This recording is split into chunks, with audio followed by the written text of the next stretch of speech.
अरविंद केजरीवाल की आम आदमी पार्टी, जिसने इतने साल तक दिल्ली में बीजेपी को पछाड़ के रखा था, इस दफा वो क्यों धराशायी हो गई? एक तो 10 साल का एंटी इनकम्बेंसी रहा, दूसरी बात केजरीवाल जी का खुद से मुख्यमंत्री न होना। मेरी समझ से वो एक बड़ी गलती आम आदमी पार्टी ने करी। जब लिकर स्कैम को लेकर बात चली,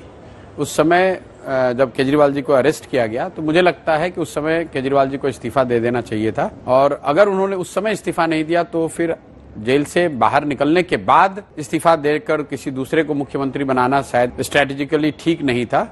और पिछले मॉनसून में जो वाटर लॉगिंग की वजह से परेशानी हुई थी और जो सड़कों की स्थिति उसके बाद रही है, मैं उसको समझता हूं कि लोकल लेवल पे वो भी बड़ा मुद्दा रहा है। तो कुल मिलाजुलाकर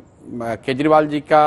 जो पिछले 1-1.5 साल में पॉलिटिकल जो स्टांस उनके रहे हैं, इंडिया गठबंधन में जाना और फिर उससे एक तरह से निकल जाना, दूसरा जब आप पर लीगल केस हुए तो आपने इस्तीफा नहीं दिया, जेल गए तब भी इस्तीफा नहीं दिया, फिर वापस आकर इस्तीफा दे दिया तो मुख्यमंत्री भी नहीं रहे,